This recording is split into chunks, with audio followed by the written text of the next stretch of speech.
Good morning dear student. आज हम भाग 4 चावल की रोटियों का भाग 4 देखेंगे।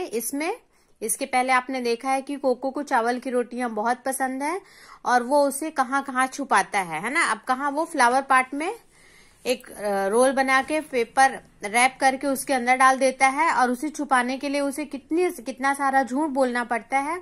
यहाँ तक कि उसे इतनी पसंद रहती है, किसके केले के पापड़ बहुत पसंद रहते हैं, लेकिन वो क्योंकि इसके पहले झूठ बोल चुका रहता है तो वो केले के पापड़ भी नहीं खा पाता है।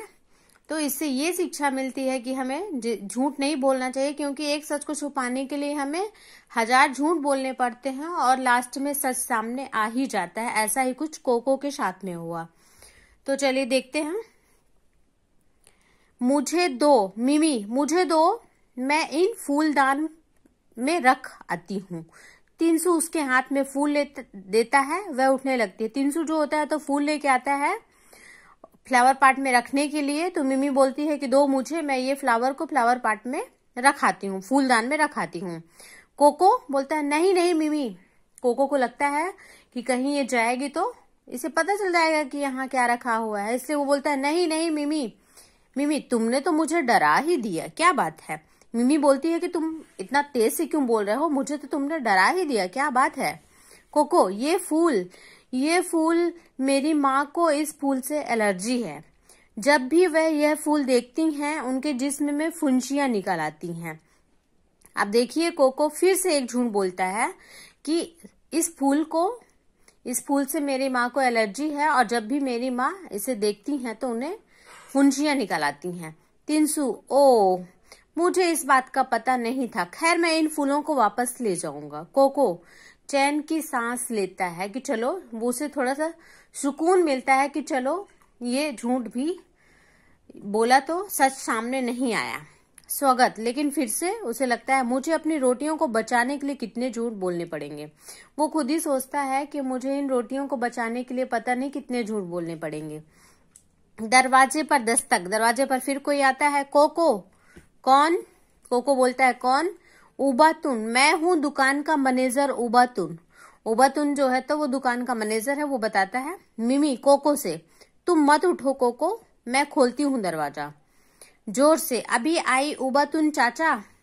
उबातुन नीला फूलदान लिए आता है। उबातुन क्या है, फ्लावर पार्ट नीला कलर का लेके आता है। उबातुन, हेलो बच्चों। मेज की तरफ देखकर लगता है छोटी मोटी पार्टी चल रही है। उबातुन बोलता है कि हेलो बच्चों। मेज की तरफ देखकर ऐसा लगता है जैसे छोटी मोटी बच्चों की पार्टी चल रही है, क्योंकि वहां पे चिप्स पापड़ भी रहता है और चाय रहती है, इसलिए वो ऐसा बोलते हैं। मिमी आओ चाचा आओ। उबातुन मेज के पास बैठ जाता है। मिमी चाय लेंगे आप? तो क्या बोलते हैं वो, कोई एतराज नहीं, बहुत बहुत शुक्रिया। वो बोलते हैं कोई एतराज नहीं है, मैं ले लूंगा, बहुत बहुत शुक्रिया। मिमी अलमारी की तरफ जाकर कप ले आती है और चाय डालकर उबातुन को देती है। उबातुन कप से चुस्की लेकर, क्या मजेदार चाय, खुशबूदार ताजगी लाने वाली। तिनसु बोलता है चाचा आपने नाश्ता कर लिया? तिनसु जो रहता है तो वो पूछता है कि क्या चाचा आपने नाश्ता कर लिया?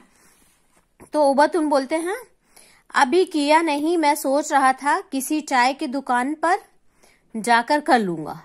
तो मिमी बोलती है चाय की दुकान पर जाने की क्या जरूरत है, आप ये पापड़ खा सकते हैं। उबातुन, लेकिन मैं तुमसे किसी का हिस्सा नहीं मानना चाहता। तिनसु, कोई बात नहीं चाचा, हम सबके पेट तो भर गए हैं। उंगली से गले को छूता है, मतलब कि बहुत ज्यादा पेट भर गया है। उबातुन, बहुत बहुत शुक्रिया। अरे यह आवाज कैसी है? तिनसु, यह चूहे की आवाज है, अक्सर यह आवाज करता है।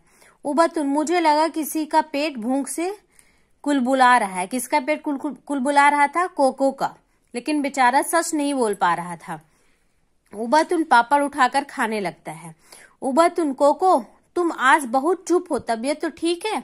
अब देखो उसे डर इस बात का है कि कहीं सबको चावल की रोटियों के बारे में पता न चल जाए, तो वो चुपचाप बेचारा डरा हुआ सुन रहा है। तो सब वो उबातुन चाचा उससे पूछ रहे हैं कि कोको बहुत शांत बैठे हो, तुम्हारी तबीयत तो ठीक है? कोको, कुछ नहीं चाचा, मैं बिल्कुल ठीक हूँ। मिमी, इसका पेट बहुत भरा हुआ है, नाश्ता बहुत डट कर किया है। उबातुन पापड़ खत्म करके हाथ से मुंह पोंछता है। उबातुन, कोको तुम्हारी माँ हमारी दुकान से एक फूलदान लाई थी, इधर उधर देखकर, हाँ वह रहा। कोको जो रहता है तो वो दूसरे कलर का फ्लावर पार्ट लाता है, ब्लू कलर का, है ना, नीला फूलदान, और आके वो भी फूलदान के बारे में ही बात कर रहा है। कोको क्यों, फूलदान का क्या करना है? कोको फिर बेचारा डर जाता है कि अब फूलदान का इन्हें क्या करना है। उबतन, तुम्हारी माँ ने नीला फूलदान मांगा था, उस वक्त मेरे पास वह नहीं था, इसलिए वह गुलाबी ही ले आई थी। उनके जाने के बाद मुझे यह नीला फूलदान मिल गया, मैं उसे बदलने आया हूँ। अब देखो बेचारा उबतुन ऐसे बोलता है तो कोको और कितना डर जाता है कि अब ये लो मेरी चावल की रोटियां इसके अंदर डली हुई हैं, अब तो सबको हकीकत पता चल ही जाएगी। उबतुन कोको से, मुझे यकीन है तुम्हारी माँ नीला फूलदान देखेंगी तो बहुत खुश होंगी। अब मैं चलूंगा, शुक्रिया और गुड बाय। मिमी तिनसु, गुड बाय चाचा। कोको, गुड बाय चाचा, स्वागत और गुड बाय मेरी चावल की रोटियां। वो बोलता है कि अच्छा है कि वो रख के चला जाता है, नीला जो उसका फ्लावर पार्ट रहता है उसको रख के चला जाता है। तो कोको भी गुड बाय करता है और अपने आप में सोचता है कि गुड बाय मेरी चावल की रोटियां, क्योंकि उसमें वो चावल की रोटियां रखा रहता है और वो फूलदान वो ले जाता है, फ्लावर पार्ट उसका चला जाता है। बेचारा उन चावल की रोटियों के लिए कितना झूठ बोलता है और लास्ट में उसकी चावल की रोटियां चली ही जाती हैं। इसके लिए उसे भूखा रहना पड़ता है, कितने झूठ बोलने पड़ते हैं, और उसकी चावल की रोटियां भी बेचारे की चली जाती हैं। तो वो लास्ट में क्या बोलता है, गुड बाय चाचा, और अपने आप से बोलता है गुड बाय मेरी चावल की रोटियां। इनके लेखक कौन है? पी ओंग खिन, अनुवाद मस्तराम कपूर। ओके, तो आपको इसे अपनी कॉपी में इसका एक्सरसाइज मैं करवाऊंगी, आपको 1-2 बार और इसे सुनना है और रीडिंग करना है। Okay, bye.